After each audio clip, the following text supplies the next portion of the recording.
We are moving on to lesson 16. Now we are talking about irrational numbers. Okay, we've talked about a bunch of other types of numbers. Now we're moving on to one other type, irrational.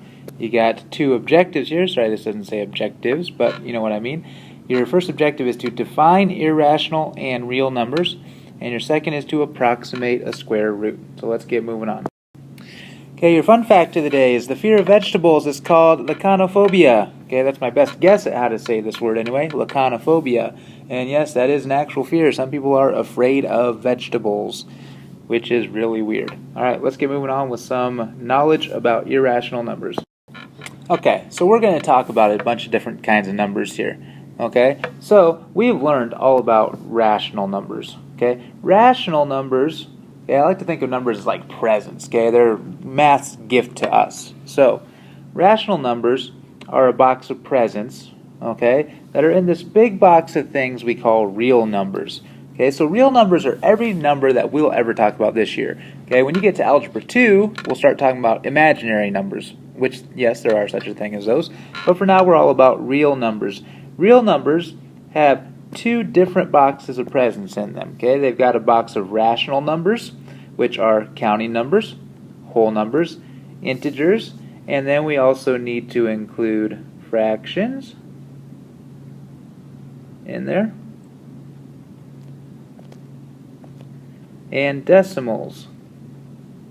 Now, decimals, in this case, remember, if they're rational, that means they do one of two things. They either stop, it's like 1.5, or they repeat. So like 1.3 repeating. Okay, those are all types of rational numbers. Counting numbers, whole numbers, integers, fractions, and decimals that either stop or repeat. Well, still in the big old box of real numbers, now we're adding something called irrational numbers. The word irrational just means not rational. Okay, so it's things that don't go in this box, have to go over here. And these are specifically two types of numbers. They are decimals that don't belong in the rational box. Okay, well, the ones in the rational box either stop or repeat. So that means that these decimals never stop and never repeat. Okay, decimal numbers that never stop and never repeat are rational. And the most famous example of that would be pi. Okay, because that's, 3.1415, and it just keeps going and going and going, and it never stops, and there's never a pattern to the order the numbers go in. Okay, and we also have some square roots that are irrational numbers. Okay, and the types of square roots that go in here are square roots that if you plugged it into a calculator, you get a decimal that never stops and never repeats. Okay, it follows this one. So for example, things like the square root of, let's say the square root of 2. Okay, remember, a square root means what times itself gives me this number. Well, I know it's not 1 because 1 times 1 is 1, and I know it's not 2 because 2 times 2 is 4. So it's got to be somewhere in between 1 and 2. And if I plug in the square root of 2 into a calculator, I'm going to get a decimal that never stops and never repeats. You could test that for yourself if you wanted to. Okay, same thing with like, the square root of 23. You punch that into a calculator, and you're going to get a decimal that's in between 4 and 5 that never stops and never repeats. Okay, so those kind of square roots. Okay, those are square roots of what we call not perfect square numbers. Okay, I'll give you a whole list of perfect square numbers. Perfect square numbers would go over here. Okay, things like the square root of 4 would go over there because we know that's 2. 2 times 2 is 4. That's not a decimal. Okay, that stops or that never stops and never repeats. Okay, I could do the square root of 0.25 would go over here. I know that's 0.5 because 0.5 times 0.5 is 0.25. Okay, that's a decimal that stops. So that goes over here in the rational numbers. But again, irrational numbers are square roots that we don't exactly know what they would equal out to. Okay, it's some decimal that goes on forever and never repeats. That's what irrational numbers are all about. So again, quick review. Rational numbers include counting numbers, whole numbers, integers, fractions, and decimals that stop or repeat. Or square roots that we can convert them to one of these things. So like square root of 4 is 2. That's a counting number. Okay. Square root of 0.25 is 0.5. That's a decimal that stops. Okay. Again, irrational numbers are still in the real numbers, but they're decimals that never stop and never repeat, like pi, or the square root of 2, or the square root of 23. All right, let's go ahead and move on. This says, which number is irrational? And they give us a bunch of different square roots. Well, I'm looking for a square root that I'm not exactly sure what times itself equals that number. Okay? So for example, if I try to figure out the square root of 0, well, I want to know what times itself equals 0. Well, that's just 0. 0 times 0 is 0. So that square root is 0. Well, this number is not a decimal, okay, so it can't be irrational. So we go on to b. I know that b, the square root of 4, is 2. So that's not irrational. Okay, when I look at c and I go square root of 8, I want to know what times itself equals 8. Well, I know it's not 2 because 2 times 2 is 4. Okay, and it can't be like 2 times 4 because that's not a number times itself. Well, my next number that could possibly be something that's not irrational is like 3. Well, 3 times 3 is 9. Okay? Well, if I look at this, I've got 4 that's less than 8 and 9 that's bigger than 8. 8 is in between these two things. That means the square root of 8 has to be between 2 and 3. Okay? Square root of 8's got to be between 2 and 3. I'm not exactly sure what it is, but it's 2 point something because it's in between those two square roots. Okay, and if I plug the square root of 8 into my calculator, here's what I'm looking at. I get 2.828427, and it just keeps going and going and going. That means this number is irrational. It's going to give me a decimal that never stops and never repeats. And look at that, it is between 2 and 3. Okay, and it's closer to 3. Okay, 2.8 is closer to 3 than it is to 2 because 8 is closer to 9 than it is to 4. And just to check, just to make sure that this number is not irrational, we know the square root of 16 is 4. Okay? 4 is a rational number, not irrational. Alright? So let's go ahead and move on to another example. It says arrange these real numbers in order from least to greatest. Okay? Well, again, first thing we should probably do is put them all in the same format. So I'm looking at some whole numbers and a decimal already. Okay? Now I got a fraction and a square root. Boy, we got a lot of mixes. We got a mix like this. Okay, the best way to go about this is to probably try to convert them into decimals.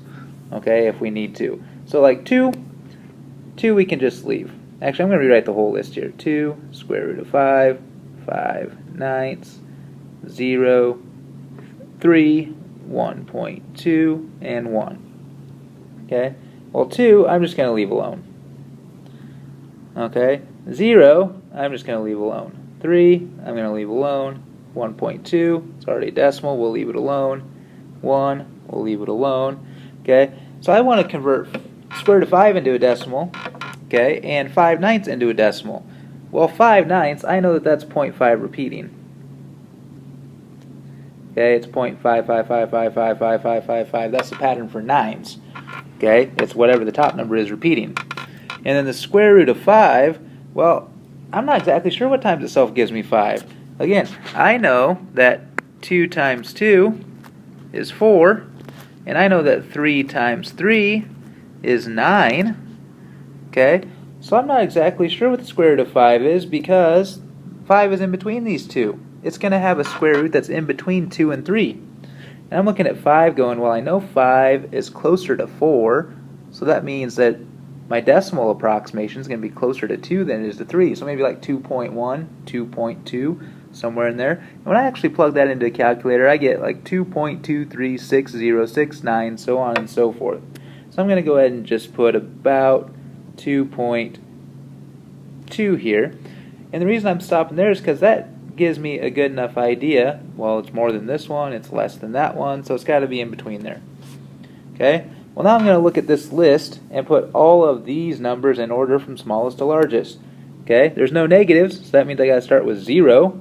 0 is smaller than every number that's not negative. So that one's off the list.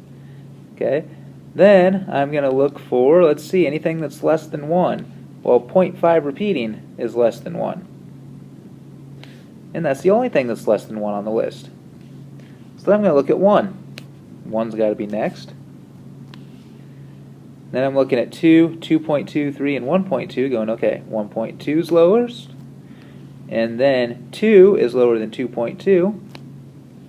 2.2 is lower than 3. So then that gives me 3 right here. Now I've got to rewrite all those numbers that I originally started with. That's why I like having my list up here with arrows drawn to it. So when I see 0, it started as 0. 0.5 repeating started as 5/9. 1 started as 1. 1.2 started as 1.2. 2 started as 2. 2.2 was my approximation for the square root of 5. And then 3 just started as 3. So since it's a list, I'm going to put commas in between all those. And here's my list from smallest to largest. Okay? Again, it fits because I know this is less than 1. And I know that this has to be in between 2 and 3 because the square root of 5 is in between the square root of 4 and the square root of 9. And here's one more example. The area of this square is 2 centimeters squared. What's the length of each side? Okay. Well, remember the area formula for a square? Its area equals the side squared. So I know 2 has to equal the side squared. And we talked about how to solve this problem. Okay. We ended up taking, when we see a squared, we undo that with the square root. So I have to take the square root of 2. So I'm thinking, well, what times itself equals 2? And I'm not exactly sure what times itself equals 2. So I'm just going to write down the square root of 2 and leave it. Okay? That's the most accurate answer you can give me, is it's the square root of 2. Because if I take the square root of 2 times the square root of 2, that's going to give me 2. Alright, so again, to solve an equation that looks like this, we just take the square root to equal the side length. Okay, so I'm going to answer the question now. What's the length of each side? It's the square root of 2 centimeters. Now, if this was a real life example that said, like, I don't know, how long is the side of the fence or something like that? Okay, well, the square root of 2 is about 1.412135623730095. I just read all the digits I'm seeing on my calculator here. But again, it's a decimal that doesn't stop and doesn't repeat. So again, it's about, about 1.4142, so on and so forth. Okay, but since it's not a real life example, I want the most accurate example I can give, or the most accurate answer I can give, which is this one.